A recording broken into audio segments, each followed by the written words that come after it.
obrigada por ter aceito o convite. Acho que para vocês que estão participando, que ainda não conhecem o Boas, eu vou falar bem rapidamente aí como que eu conheci o Boas. Eu adoro contar essa história, acho que é uma história bacana, faz parte da história da Anjos, né? Já faz vários anos, a gente estava fazendo um congresso de investimento anjo, e o Boas foi, acho que ele tinha acabado de chegar no Brasil, não fazia muito tempo que ele estava aqui no Brasil, e aí ele foi no congresso, e a gente estava lançando, acho que foi o nossa segunda ida para a missão do Vale do Silício, né? E aí ele fez uma provocação aí para a gente de por que a gente não ia também para Israel. E aí, a partir dessa provocação, eu lembro sempre que eu falei para ele assim, eu não tenho contato suficiente em Israel, acho Israel incrível, mas não tenho contatos suficientes para poder montar uma missão lá. E aí ele falou, eu tenho. E ele sabe essa história, eu na hora fiquei, será que tem mesmo? A gente conhece várias pessoas de consulado, né? Na época ele era o cônsul da missão econômica aqui em São Paulo, aqui no Brasil, e várias pessoas de consulado acham que entendem o nosso mundo de Venture Capital, mas não entendem suficientemente. E aí o Boas me mandou uma lista que me impressionou pra caramba. Desde lá, então, a gente fez uma parceria super bacana, o Boas tem sido um parceiro incrível, e a gente começou a ir para Israel todo ano. A gente acredita muito no potencial desse relacionamento Brasil-Israel. Com o tempo, a gente até deixou de ir para o Vale, acreditando que criar essas conexões entre o ecossistema de Venture Capital, de investimento anjo brasileiro e israelense, podia trazer muito mais resultados de negócio, né? Então, hoje o Boas faz parte da Mindset Ventures, eu sei que alguns de vocês que estão aqui assistindo são, inclusive, LPs, né, participam do fundo, então é muito bacana a gente estar aqui. Aí vou passar para você falar um oi para todo mundo. E como que eu organizei isso, pessoal, com Boas? Eu montei aí 4 perguntas, mais para a gente dar um start, né? Mas a ideia é fazer um bate-papo, e aí a gente monta aquela mesma estrutura que a gente tem montado antes, que é quem quiser fazer pergunta, se inscreve ali no chat, é só por o nome, o Tom vai organizando essa lista e chamando vocês para que vocês possam abrir o microfone e perguntar diretamente para o Boas. Boas é um cara incrível, super aberto, e acho que vai ser uma conversa que eu estou bastante empolgada. Mas eu deixo você aí dar um bom dia para todo mundo, Boas. Então, bom dia a todo mundo, boa tarde até para mim, 3 horas aqui em Israel. Obrigado, Maria Rita, eu sempre adoro essas reuniões e organizações que vocês estão organizando, e pena mesmo que este ano não deu certo ir a Israel, mas acho que ano que vem já vai dar certo, então não estou preocupado, talvez até no segundo semestre, vamos ver. Rapidinho, eu sou israelense, eu nasci aqui, cresci aqui. Bom, história bem israelense normal para quem que conhece, fui no exército, que é obrigatório aqui. Aí na faculdade fiz engenharia de computação, trabalhei um pouco na indústria, descobri que sou um engenheiro muito ruim e que não gosto de ser engenheiro. E aí mudei para o governo. O governo aqui em Israel atua muito na área de inovação, de empreendedorismo, de tecnologia. Então, juntei um time no governo que, na época, deu suporte para tecnologias na área de meio ambiente, saneamento, água, clean tech mesmo. E aí, dentro do ministério, que foi o Ministério da Economia, eu descobri que tem essa opção de adido comercial, cônsul econômico, tem vários nomes, que, na verdade, é um cargo bem legal, porque é um business development para a indústria israelense no mundo. Depende de onde você está localizado. E aí, em 2014, como a Maria Rita já contou, eu mudei para o Brasil. Eu servi 3 anos como cônsul no Brasil, em São Paulo. Foco nada a ver com o governo, Brasília muito pouco. Sou um cara muito mais de business. E acabei de gostar tanto do lado de investimentos que juntei a Mindset quando voltei para Israel em 2017. Mindset, para quem que não conhece, foi fundada pelo Daniel Ibre e Camila Folkman Costa. Eles foram parte de um fundo chamado Acelera Partners, que foi um fundo da Microsoft no Brasil, e aí decidiram investir um pouco fora, e por isso eles montaram o Mindset como meio spin-off da Acelera. No começo foi alguma coisa pequeno, cheques pequenos, através de uma cooperação com a Microsoft e com uma rede de aceleradoras. mas aí captamos um fundo, o primeiro foi de 20 milhões de dólares, não sei em reais como era, porque hoje moeda, né, é complicado, vamos falar dólares, foi 20, deste fundo investimos nos últimos 2 anos e meio, 10 startups em Israel, 10 startups nos Estados Unidos, além de mais 15 que investimos com estes cheques pequenos antes que eu juntei. No último agosto começamos a captar o nosso próximo fundo.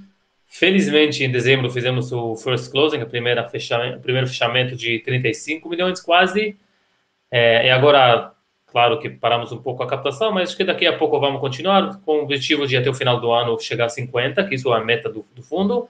A gente investe early stage, quer dizer, não seed ou pre-seed, não o primeiro cheque, mas logo depois. Software mainly, quer dizer, software related, em 4 indústrias principais, que são fintech, agro, enterprise software e digital health. Eu posso talvez depois dar alguns exemplos das nossas empresas, mas a nossa marca é muito entrepreneur friendly e abrir portas na América Latina e no Brasil, claro. Acho que 25%, até pouco mais dos nossos startups já estão no Brasil. Do lado israelense é quase 50%. Eu vou explicar depois por quê, mas quase metade dos nossos startups aqui de Israel já tem vendas no Brasil. Algumas com SA e funcionários, dezenas de funcionários no Brasil. Isso, mais ou menos. Então, agora do novo fundo, estamos olhando novos startups. Na verdade, acho uma época maravilhosa para investir. Sério, não menos de maravilhosa. Eu acho que, olhando um pouco macro, cada 10 anos tem uma crise, né? Então, para um fundo que tem duração de entre 8 e 10, estatisticamente, qualquer fundo vai ter pelo menos uma crise na vida dela. E acho que a gente pegamos a nossa crise no melhor momento possível. Porque o que vai acontecer agora é que nos próximos 1, 2, 3 os preços, os valuations das empresas vão cair e a gente nós vamos investir nesta época. E assim que a economia vai começar a crescer nos próximos 3, 4, 5, 6, 7 anos, vamos começar a realizar. Então, na verdade, quando a economia vai melhorar, nós vamos começar a liquidar os nossos investimentos. Então, em termos de timing, acho muito bom. Isso rapidinho, né? Como abertura, posso falar muito mais. Estou super apaixonado do que a gente faz aqui e também pessoalmente para ter esta oportunidade de ligar Israel e Brasil. Os meus sócios estão brincando que sou o brasileiro mais israelense que eles conheciam, ou o israelense é mais brasileiro que eles conheciam, mas acho que ambas são verdadeiros. Não, super legal, Boas, obrigada. Acho que eu vou aproveitar, então eu vou inverter a ordem do que a gente estava conversando, do que eu tinha te mandado, porque você fez aí um comentário que eu acho que é super relevante, né, que é o comentário de valuation. A gente está tendo uma discussão enorme aí, né, assim, no Brasil sobre essa questão, e acho que no mundo inteiro, o que eu tenho acompanhado fora também é isso, os valuations de startups vão cair. Ao mesmo tempo, a gente sabe que a gente está aí numa cadeia, né, de investidores, no qual esse empreendedor, principalmente para a gente que trabalha muito no early stage, né, a gente que é anjo, mesmo vocês que fazem um primeiro cheque logo depois de anjo, como é que você acha que a gente faz essa relação aí, né? Os valuations caem, mas ao mesmo tempo esse empreendedor precisa ser relevante, aí eu vejo um risco. Eu queria ouvir um pouco o que você está ouvindo aí em Israel, né, no Vale também, vocês têm aí essa conexão forte da Mindset, e como é que você vê aí esse equilíbrio, que para mim é um equilíbrio muito delicado entre o valuation e a participação dos empreendedores? Então, eu acho que podemos já falar em presente e o passado. Os valuations já caíram. Foi muito rápido do que eu achava que vai acontecer, mas nos últimos 6 semanas estamos encontrando empresas, por Zoom, claro, que os valuations já baixaram. Uma empresa com esta receita faz 6 meses deveria levantar talvez um preço dobro, ou até as mesmas empresas. Empresa que eu conhecia faz 6 meses que queria levantar com valuation X, hoje está captando com valuation, o mesmo valuation menos 30%. O que é também muito comum é ver empresas que estão captando do mesmo valuation da rodada anterior, que foi, sei lá, 9, 12 meses atrás. Então, isso já aconteceu. Então, para mim, para a gente que investimos no nosso fundo anterior, sei lá, em cima do ciclo econômico, agora tem uma surpresa muito positiva. Eu acho que do lado também do anjo, um ponto interessante que eu ouvi falar é o seguinte: ser empreendedor quando tem muito dinheiro no mercado, quando tudo anda bem, não, acho que não é fácil, mas é menos difícil. E quem que vai empreender agora é o empreendedor de verdade. É o empreendedor de coração. Porque quem queria pegar a onda positiva e ser empreendedor, captar dinheiro, tentar, legal, ótimo, não estou falando que é ruim. Acho que agora, quem que vai agora empreender nos próximos 2 anos são empreendedores de verdade de coração. Então, eu acho, de novo, estou olhando muito do lado positivo da crise. Claro, tem um monte de negativos também, posso te contar, principalmente as empresas do portfólio, que algumas estão andando bem, algumas estão com dificuldade, não há dúvida, faz parte, mas acho que dos valuations já caíram, dá para ver muito claro o poder. Israel foi muito, até nos Estados Unidos, foi muito competitivo entre os fundos até faz 3, 4 meses. Para cada empresa ou cada investidor bom, ele tinha o privilégio de escolher o investidor dele. Ele tinha 2, 3 term sheet na mesa e ele que escolheu. Eu acho que hoje a situação mudou um pouco. Na época ele também poderia aumentar o preço e tive uma concorrência entre os fundos, que aumenta o preço também.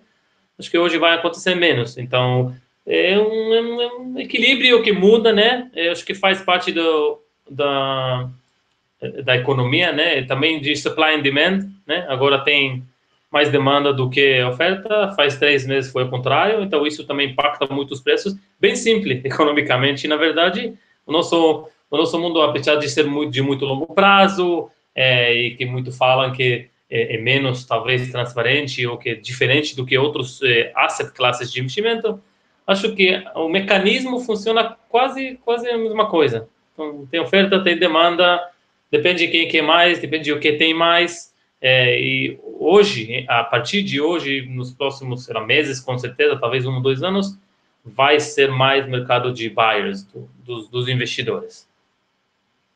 É interessante você falar isso, né? E acho que assim, eu fiquei muito preocupada no começo, até quando eu ouvi o pessoal falando, não, os valores vão cair e tudo, porque acho que a gente não pode ser muito oportunístico, né? E apertar demais os empreendedores. Mas aí eu comecei a olhar alguns números também, assim, quais são as medianas históricas, né? De valuation, e vi que o que a gente também estava um pouco, que era uma sensação, mas eu confesso que eu não tinha olhado esses dados, assim, mais hard mesmo, olhar dado, de que a gente estava muito acima. Todo mundo achava que a gente estava com os valuations um pouco inflados, né? No Brasil também, acho que como em todo mundo, por causa dessa oferta muito grande.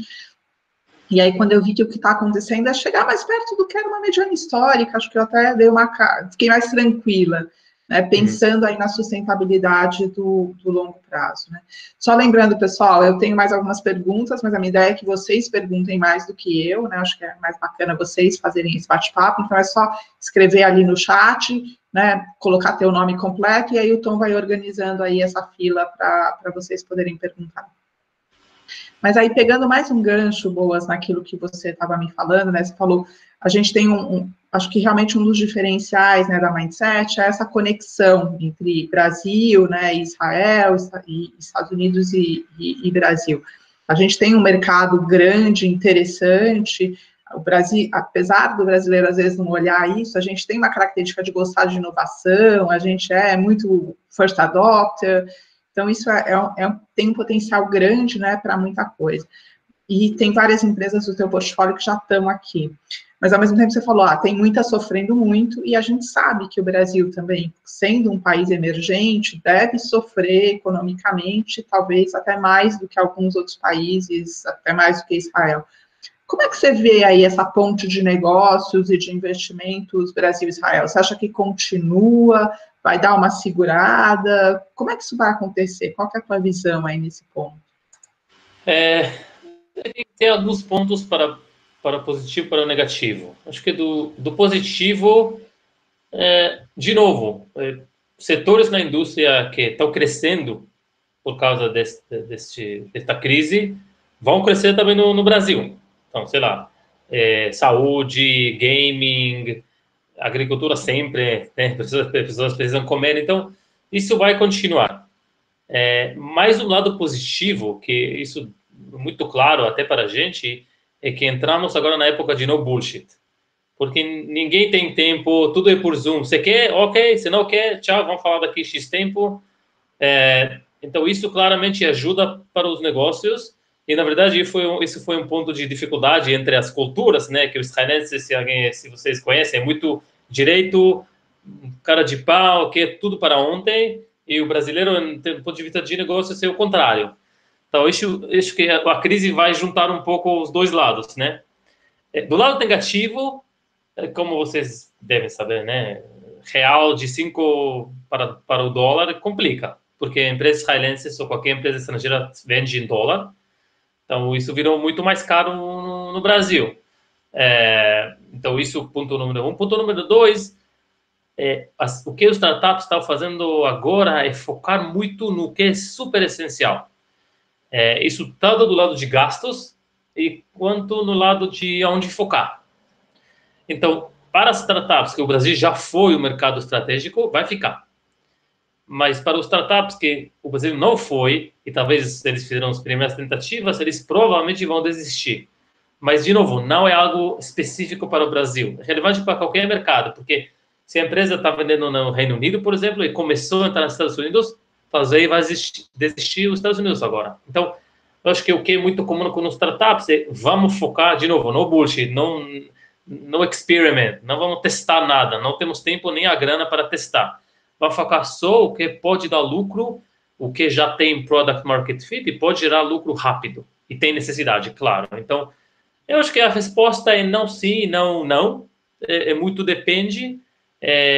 Acho que, de novo, a agricultura sempre foi e sempre vai ficar uma força grande brasileira e necessidade vai aumentar. E, na verdade, esta crise vai aumentar o ritmo de adoção de soluções digitais em qualquer indústria, mas principalmente na agricultura também. Estamos vendo isso muito com nossas startups, tanto no Brasil quanto em Califórnia, que, sabe, agricultores que terceira geração, muito fazendo a mesma coisa já há anos, estão enfrentando agora uma crise que eles sabem que tem que mudar. Então, acho que pode ser alguns pontos positivos para a relação Israel-Brasil em termos de startups fazendo negócios e pode ser para mal também, faz parte. Não, bacana. Acho que, assim, uma das coisas que eu tenho olhado muito, assim, que até me preocupa nessa questão, e acho que você pegou bem esse ponto, né, das startups que estão começando em novos mercados, é justamente essa questão, tirando a questão de câmbio, a questão de rentabilidade, né? Eu estava lendo uma entrevista do Bloise, do iFood, né? Acho que ele hoje, é uma entrevista de uns 2, 3 dias atrás, no qual ele fala, né? Porque o iFood realmente está crescendo muito, a parte de delivery deles de supermercado cresceu pra caramba, mas ao mesmo tempo ele ficava falando assim, eu não estou preocupado com rentabilidade nesse momento, até porque eles tiveram que fazer uma série de outras iniciativas, distribuir álcool gel, se preocupar com uma série de coisas. Então isso é uma questão assim que me preocupa um pouco também, quando a gente fala aí de novos mercados, né? Porque startups, se a gente não vai ter tanto capital, elas não estão podendo queimar caixa, acho que no mundo inteiro, né? Caixa é rei, ninguém quer queimar muito caixa. Então, isso é uma das coisas, assim, que está me deixando... Assim, eu fico pensando como é que isso vai funcionar em termos de internacionalização, que eu acho que é um dos grandes pontos que a gente pode aprender muito com Israel, né?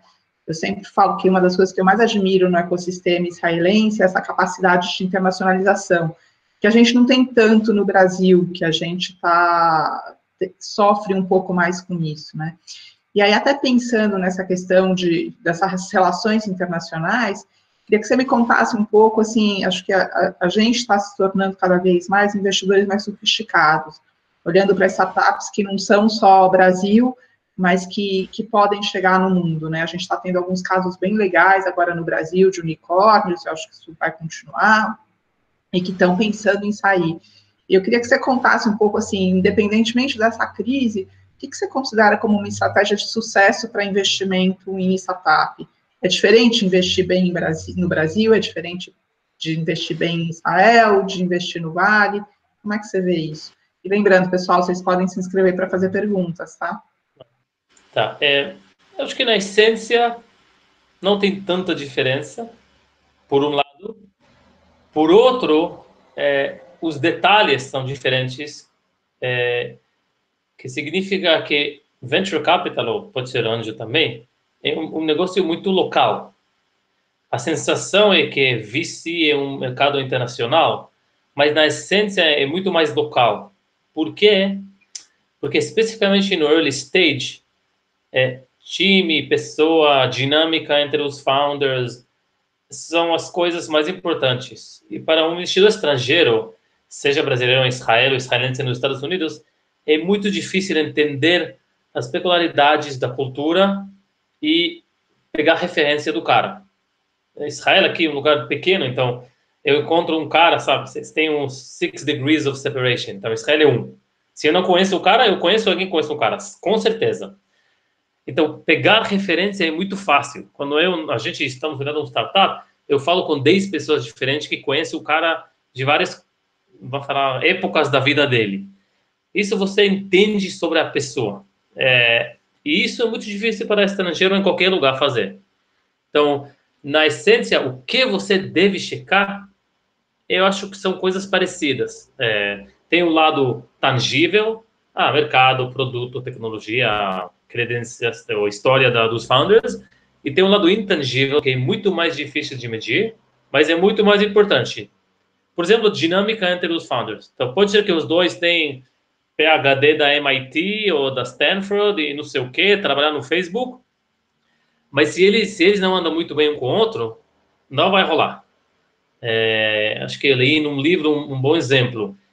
Muitos startups morrem de falta de grana, falta de product market fit, mas na verdade o startup tinha uma doença imunológica, que na verdade o que parece é que morreu de pneumonia, mas morreu porque os founders não andaram muito bem um com o outro. E tem uma pesquisa da Harvard, eu acho, que eles perguntam quando você sabia, eles perguntaram founders de empresas que quebraram, quando você sabia que talvez você não lida muito bem com o seu sócio? E a resposta não foi do primeiro dia, mas foi bem cedo. E às vezes empresas continuam a andar 1, 2, 3 anos, mesmo se já pelo menos para os sócios, bem claro que eles não andam muito bem. Então, checar dinâmica entre os founders é uma coisa muito difícil para um estrangeiro. Mas quando você senta numa reunião com os dois, e uma coisa que a gente faz muito, por exemplo, estou indo para uma reunião com os founders, e aí eu falo, depois da reunião, quando termina, falo, sabe, eu tenho aqui uma reunião daqui 1 hora, do lado, posso ficar aqui trabalhando? Claro, pode, fica tranquilo. Aí estou olhando, como um fala com o outro, como um fala com o funcionário, grande parte do nosso DD é falar com funcionários, não com o management, porque os diretores e os founders vão falar para você o que você quer ouvir. Mas um funcionário normal, um desenvolvedor, vai falar o que ele acha, pensa. Ele pode comparar, porque ele trabalha numa outra startup, numa outra empresa. Então, acho que o lado intangível do investimento é muito mais importante, ou pelo menos quando importante como o lado tangível, mas é muito mais difícil de medir e por isso você precisa esta presença local que a gente fala muito. Super legal, e adorei a dica. Vou começar a usar isso. Vou ficar aqui por mais um pouquinho para ver o que acontece. Eu acho que é uma dica muito boa mesmo, e eu acho que é isso que é interessante, né? Eu sempre defendi muito essa questão das conexões, porque eu acho isso, assim, se a gente quer que as nossas startups vão para fora, quer poder investir em startups de fora, quer fazer com que esse movimento aconteça mais, a gente tem que ter parcerias fortes para fazer exatamente isso que você falou, né? Ter pessoas que entendem como é que funciona a cabeça local, porque, assim, por mais que o mundo seja globalizado, a gente não perdeu, e eu acho que a gente não vai perder nunca esse componente que é local, que é de cada cultura, e eu acho isso lindo, na verdade, acho que a gente não pode perder isso mesmo, isso vale para tudo quanto é lado, né? Eu vou passar para a Henriette. Henriette, você tinha colocado uma pergunta, mas pode abrir o microfone e fazer direto para o Boas. A Henriette estará com a gente na próxima missão. Ela ia com a gente agora, Boas. Eu tô morrendo de vontade de fazer essa viagem esse ano ainda. Vamos ver se rola. Espero que sim. Vamos ver se tá certo. Tomara. Senão, ano que vem é certeza mais do que absoluta que a gente vai estar aí. Mas pode falar, Henriette, quem quiser falar na sequência pode pôr o nome, tá bom? Você está no mute, Henriette. Opa, então, novamente, bom dia a todos, bom dia, boa tarde, boas, né? Queria muito ter ido já a Israel, mas esperançosa de que poderíamos ter essa missão ainda esse ano, ou talvez, com certeza, no ano que vem.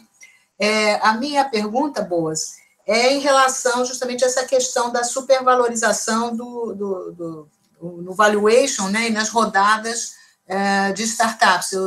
Eu venho me batendo em relação a isso já há vários meses, talvez até um ano, sempre achando assim um excesso e que isso não vai dar certo, sabe? Aquela sensação, isso não vai dar certo.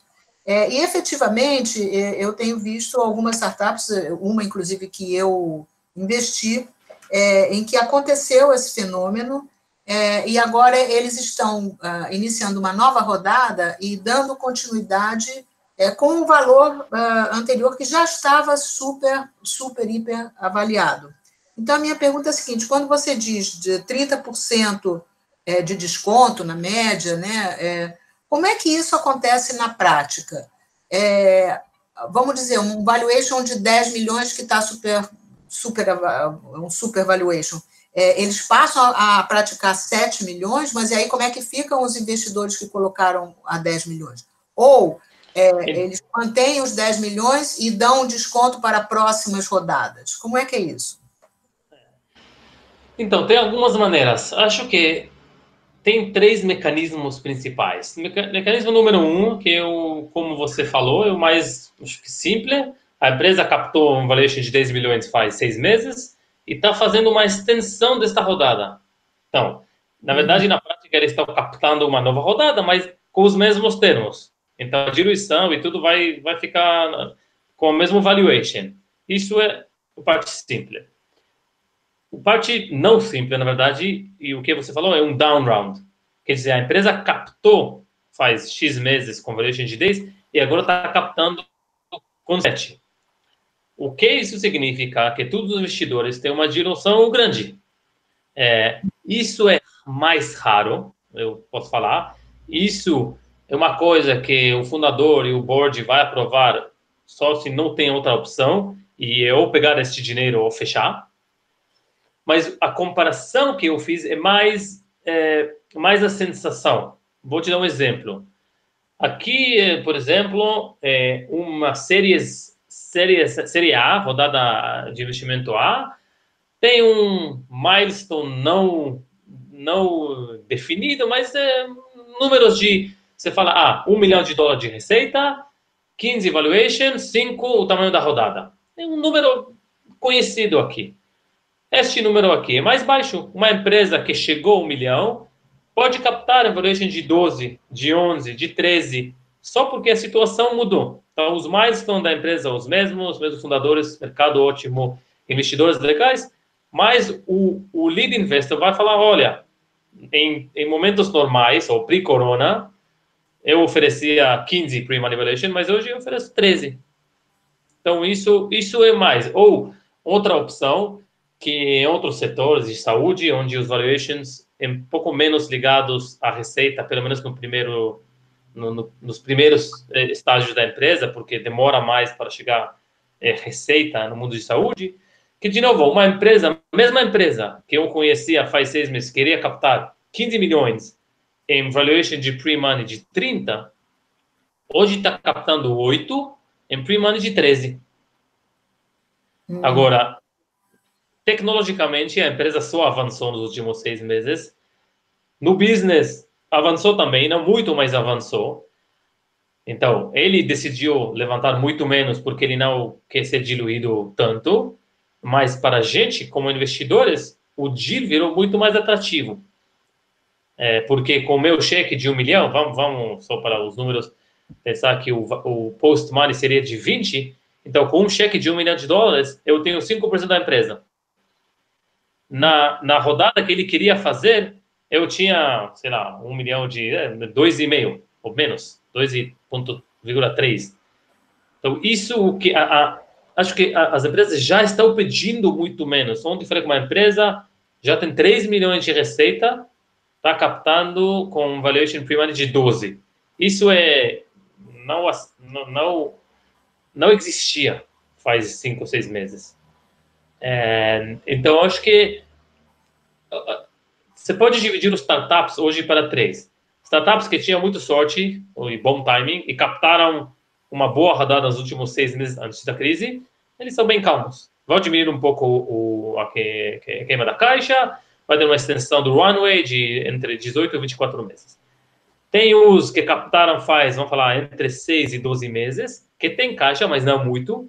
Eles são os startups que fazem essa extensão da última rodada. E tem os startups que planejaram captar entre agora e nos próximos 6 meses, que estão com problema sério. E eles vão captar, espero para eles, no mesmo valuation da última rodada, mas talvez com um upside muito pequeno. Muito pequeno. Porque a situação mudou. E o fundador faz o que ele precisa para manter a empresa viva e continuar a crescer. E se isso significa diminuir o valuation e ser mais diluído, isso é a situação hoje. Sim. Uhum. Obrigada, entendi. Excelente. Muito obrigada pela explicação. Legal. Não, legal, Boas. Acho que assim, até o Cássio quer entrar. Pode falar, Cássio, depois eu continuo. Tudo bom, Boas? Como é que você está aí? Vai. Vou falar com você, né? Estou falando aqui. Igualmente. Seguinte, eu queria assim, falar justamente dessas startups que estão com mais dificuldades, né? Especificamente nesse momento de crise. Obviamente que a gente sabe aquelas startups que são tecnologia pura, software, elas teoricamente deveriam ser menos afetadas, mas tem outras que talvez tenham um pouco mais de reflexo nos seus negócios, né? E aí queria ver como é que vocês estão vendo isso, quer dizer, como é que movimentos investidores em relação às startups, que eles estão tentando fazer para conseguir, enfim, eventualmente, né, boas startups que a gente acha que são relevantes, mas que talvez nesse momento estão sofrendo, se existe algum movimento para tentar ajudar elas, como é que, enfim, o que vocês estão fazendo aí nesse sentido? Isso é uma boa pergunta e não uma pergunta fácil, né? Eu acho que eu falei que esta época é a época de no bullshit. Eu acho que também do lado do produto é no bullshit, porque agora a crise meio está mostrando para a gente quais produtos são necessários realmente e quais são não muito, sabe? Esta divisão entre jewelry, aspirin e oxygen. Então, dá para ver muito quais soluções são oxygen, que os clientes não podem sem eles, quais são aspirin, que são legais, mas não urgentes, e quais são nem importantes. Eu acho que dos startups que talvez tenham dificuldade, mas o produto, é claro que o produto ainda, não ainda, mas o produto tem necessidade para este produto e que a empresa já chegou, product market fit, está vendendo, eu estou menos preocupado, porque talvez vão tentar fazer uma rodada de novo, diluição maior, mas tudo bem. Eles têm bom produto, boa tecnologia que está vendendo o que é necessário. Eu acho que mais do lado da capital, que o Henrique perguntou, a dificuldade mais é de startups que descobriram que talvez o produto deles não é tão necessário nesta época. E vai demorar para a economia crescer para comprar de novo joias, vamos falar assim. Para esses startups, eles têm que, na verdade, pivotar. Não tem outra opção. Tipo, você precisa achar um novo use case, ou uma nova indústria, ou fazer uma mudança pequena no produto, não na tecnologia, tipo, baseado na mesma tecnologia, mas o produto um pouco diferente, para conseguir vender. Porque senão você vai quebrar. E isso é uma dificuldade grande. Um instinto muito forte é agora ir ao setor de saúde. Eu acho que não necessariamente uma boa ideia, porque hospitais vão focar só no que é urgente, que é Covid, e outros pacientes que eles desistiram por causa da Covid. E tudo na área de saúde é muito crowded agora. Mas tem outros segmentos que estão crescendo muito, por exemplo, de gaming.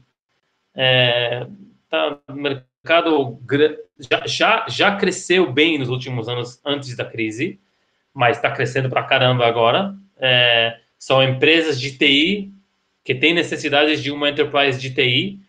Então, acho que tem que procurar e achar nichos que estavam crescendo antes, mas está crescendo até mais por causa da crise.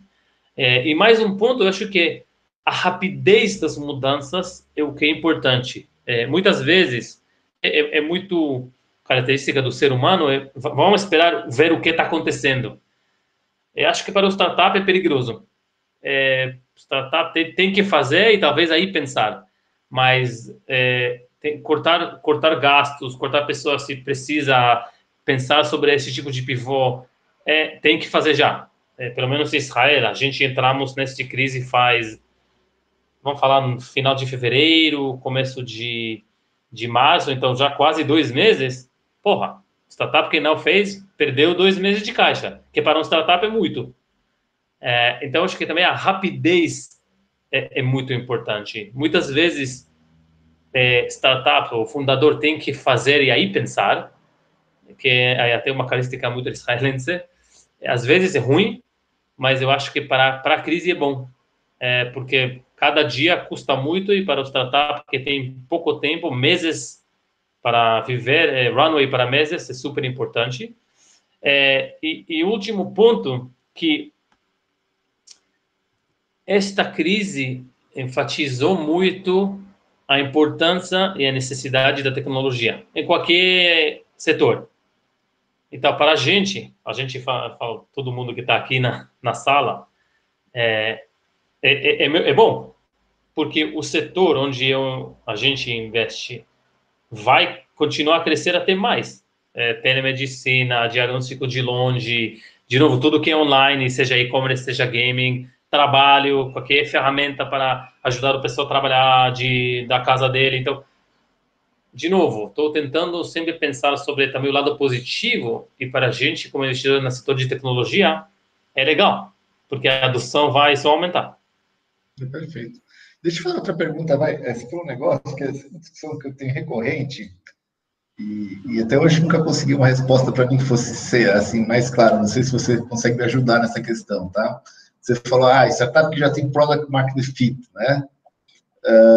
Eu tive muitas discussões, né? Como é que você avalia ou mede ou consegue, enfim, de alguma forma ter um critério mais claro do que é ter product market fit, né?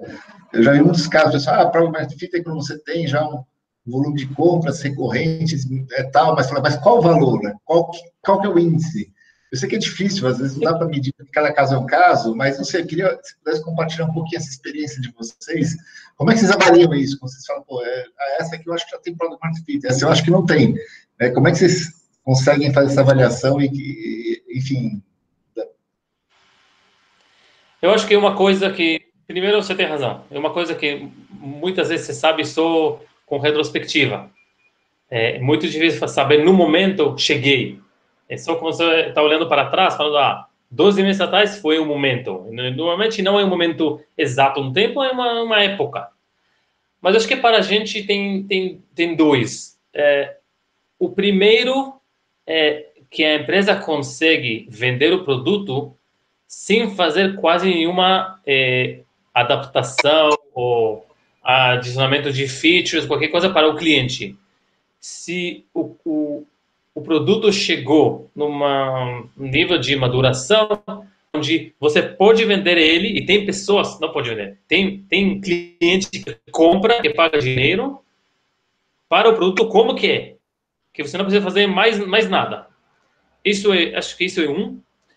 E dois, eu acho que várias startups, especificamente estas que vendem para a enterprise, tem esta estratégia de land and expand, que você vende pedaço, ou vende um feature, e aí está aumentando o produto dentro do mesmo cliente. Acho que no momento que um cliente está fazendo este expand, este upsell, que você consegue vender para a mesma empresa, que já avaliou, já usa o seu produto para outro departamento, outra geografia, ou adiciona um novo feature para o mesmo produto, isso também significa que tem demanda para o seu produto. E este land and expand acho importante porque, de novo, muitas vezes startups estão olhando o CAC, Customer Acquisition Cost.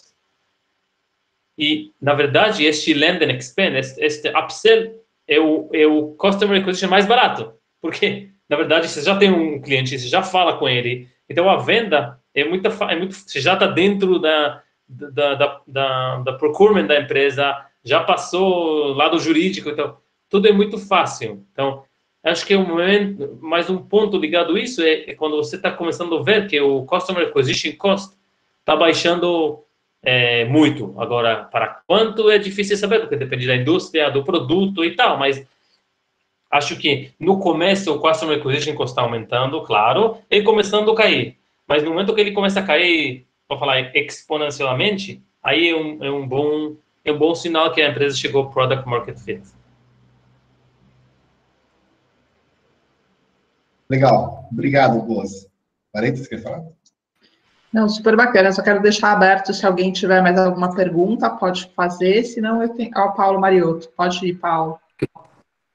Depois coloca eu na fila aí, Maria Rita. Você não, Gerson. De Pernambuco não fala, não. Tudo bem, Boas? Ótimo, você? Tudo jóia também. Na verdade, duas perguntas aí para você. Uma é de $1 milhão, hein? Só? Pois é. Na verdade, a primeira é o seguinte, a gente, obviamente, somente como anjo, a gente olha muito múltiplo de saída. Isso deve sofrer também agora, pelo menos nos próximos meses, né? Olhando a média aí, né, a experiência de Israel, qual eram os múltiplos que vinham sendo aplicados, né, do ponto de vista de exit, e qual que é a tua expectativa, né, nos próximos anos? É óbvio que você já comentou que tem aí um nível de oportunidade grande, olhando principalmente ciclo de médio e longo. Essa é a primeira pergunta. E a segunda, que é de $1 milhão, e foge um pouquinho, não foge 100%. A gente sabe que Israel tem aí uma área de health muito forte, na área de biotecnologia. Por uma questão de quarentena, eu tenho acompanhado, né, os casos, e, por incrível que pareça, Israel tem demonstrado um nível de óbito muito baixo em relação a muitas partes do mundo, né?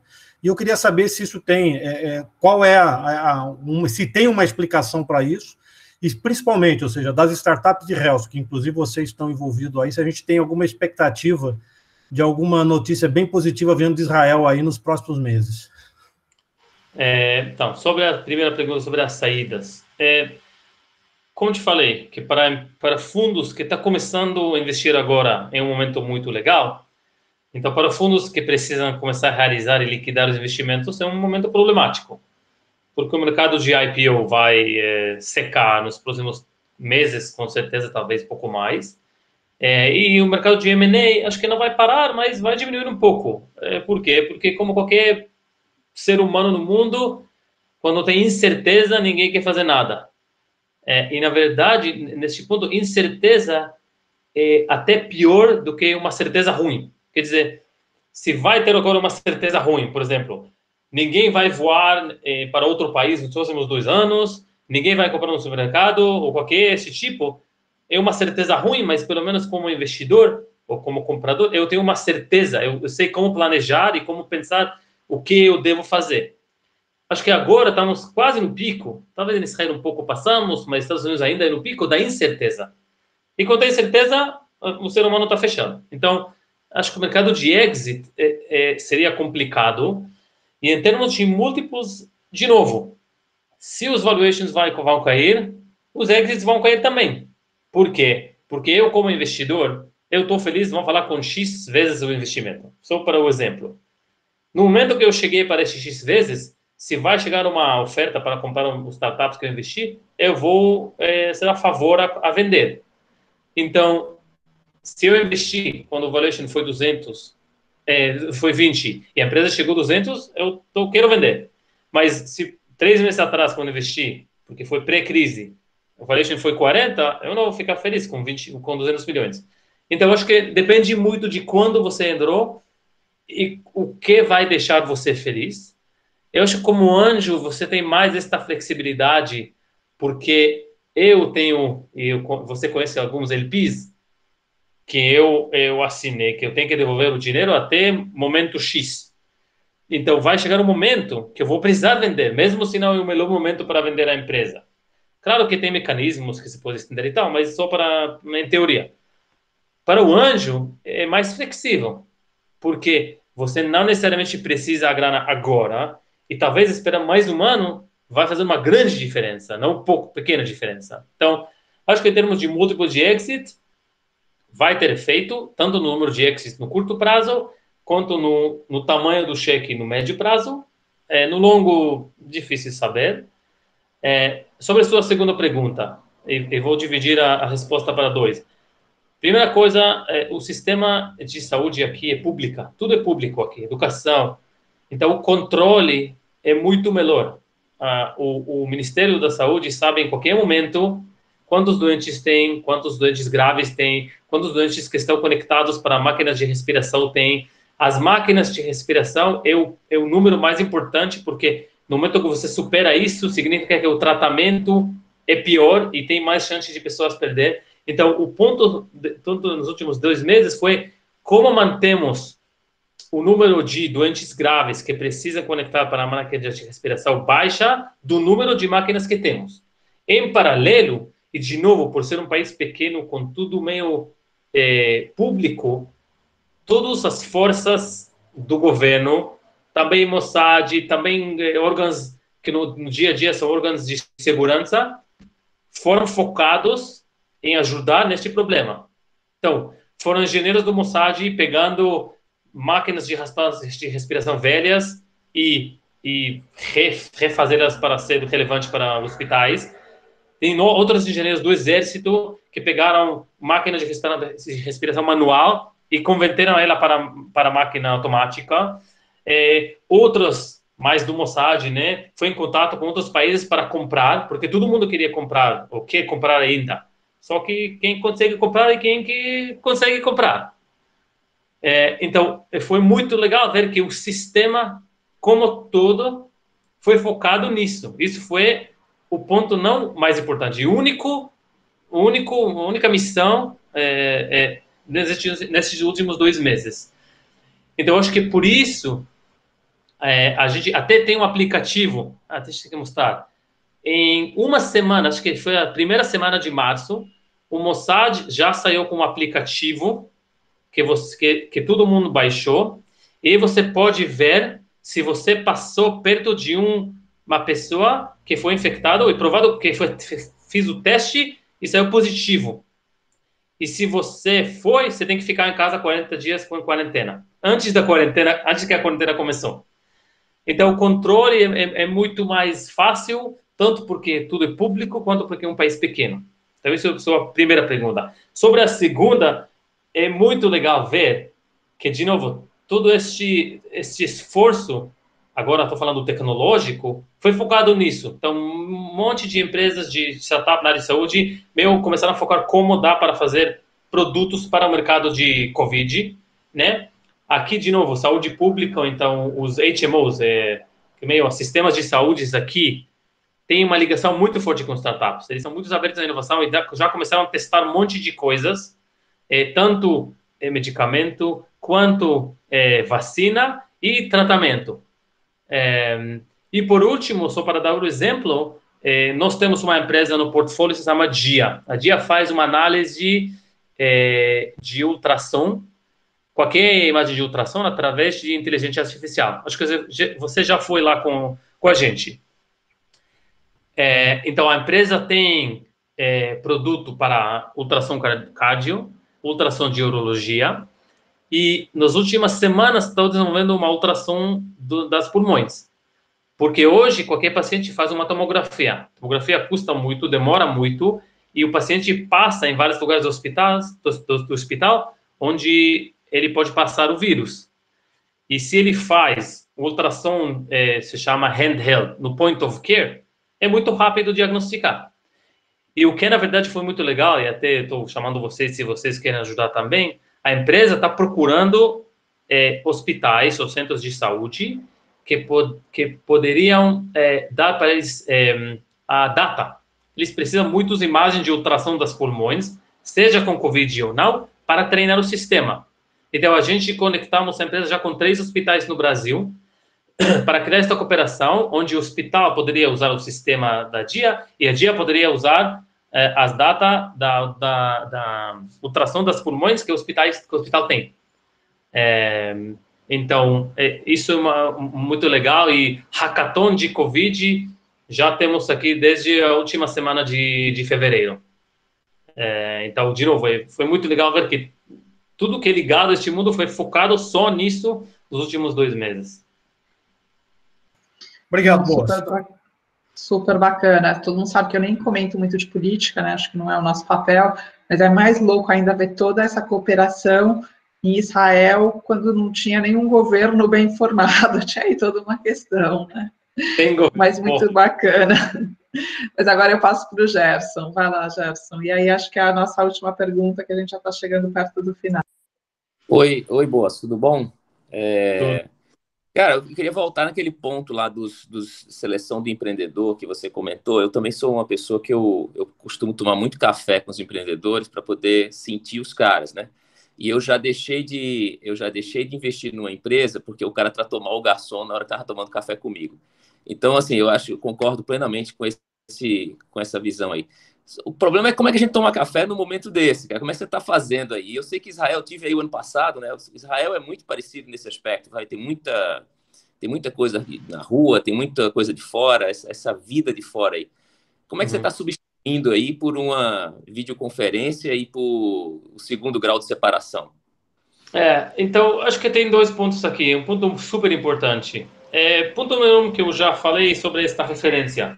Eu vou agora pegar mais referência do que eu pegarei, sabe, no passado, antes da crise, porque temos menos contato pessoal com o fundador. Além disso, isso acho que é o legal do ser humano. O ser humano adapta bem rápido para novas situações. E, de novo, tem esta questão de cheque através do Zoom, sério? Então, se você me perguntar se faz 5 meses, eu falei que louco, não, nunca, não vai acontecer. Mas a nova realidade é que talvez sim, talvez no próximo futuro nós vamos precisar assinar cheques através do Zoom. De novo, claro, nós vamos ter muitos Zooms, nós vamos tentar botar com o cara de qualquer jeito, se for possível, e nós vamos pegar mais referência do que o normal. E o nosso processo vai ser mais rigoroso e nós vamos investir só com convicção muito maior do que tivemos no passado. Mas, de novo, a pergunta é para quanto tempo isso vai demorar? Agora a quarentena em Israel, esta semana, é a primeira semana de 6 semanas, que eles começaram a aliviar. Então, sair da casa para 500 metros, pouco mais pessoas irão ao trabalho, pouco mais lojas estão abertas. Então, de novo, vai voltar um pouco. De novo, voltar não é um verbo relevante porque nada vai voltar, mas a nova realidade está começando a acontecer. Talvez daqui a um mês o número de doentes vai aumentar de novo e nós vamos voltar à quarentena. E a nossa vida vai ser, daqui nos próximos meses, sei lá, 2, 3 semanas de quarentena e 1 mês fora. Mas eu acho que a gente, como pessoas e como fundo e como profissionais, tem que se adaptar para a nova realidade. E sei, é difícil investir através do Zoom, mas isso só aumenta o que eu falei sobre VC, um mercado muito local. Porque, de novo, eu vou pegar muito mais referência e eu preciso uma rede ativa e boa de pessoas, um network bom, para conseguir pegar esta referência. Nós aprovamos o investimento semana passada do novo fundo, de uma empresa que eu consegui falar com alguém que estava na escola com o cara quando eles foram juntos 14 anos. Então, se é bom ou ruim, acho que adiciona mais um nível de conhecimento com a pessoa. Claro que o cara mudou nos últimos 25 anos, desde que ele tinha 14 anos, mas pelo menos você sabe onde ele cresceu, qual é o bairro, qual é a escola, onde ele morreu. Isso, para a gente, para mim, pelo menos, adiciona muito. Então, só para resumir, para a sua pergunta, É complicado, sim, é complicado, mas é a nossa nova realidade, então, de novo, tem que se adaptar. Não, super perfeito. Acho que é isso. E assim, a minha visão é muito que a gente nós somos talvez as melhores pessoas para se adaptar, porque essa tem sido a nossa vida, né? Lidar com incerteza, lidar com uma situação mais complexa. Então é muito isso mesmo, né? Acho que a gente está aí nos últimos minutos disso. O Ricardo até queria fazer mais uma pergunta, mas acho que a gente não consegue ter tempo para isso. Queria te pedir, Boas, se eu posso compartilhar o teu e-mail com todo mundo que participou. A Henriette até comentou que tem um contato, acho que de hospital, para fazer no dia, aí vocês conseguem fazer essa conexão direto, né? E vou te mandar também o contato de quem participou, que aí acho que você consegue ter todo o pessoal. E eu espero que a gente consiga, a Boa já colocou aí para vocês no chat. Eu espero que a gente consiga se encontrar em breve lá em Israel e que você venha para o Brasil também de novo. Estava planejado, mas não, infelizmente não ia. Não, sério, é sempre um prazer. Eu gosto muito de participar nestas questões, sempre que a Anjos está organizando. E se eu posso ajudar alguém das pessoas que participaram aqui em Israel, contatos, não necessariamente tem que ser relevante para as nossas empresas do portfólio. Qualquer coisa, estou super à sua disposição. Henriette, por favor, só me mande um e-mail, eu vou te passar os dados sobre a empresa da análise de ultrassom e fico à sua disposição. Super obrigada, Boas, que você fique bem, todo o pessoal aí em Israel, família, amigos, que todo mundo consiga passar aí por essa fase com esse otimismo, com essa visão positiva aí que você compartilhou com a gente. Obrigadíssima de novo por estar com a gente agora, viu? Um grande abraço. Se cuidem aí, né? Valeu, Boas. Um abraço. Tchau. Tchau, pessoal. Obrigado. Tchau, pessoal. Tudo bom. Tchau, tchau, pessoal. Abraço.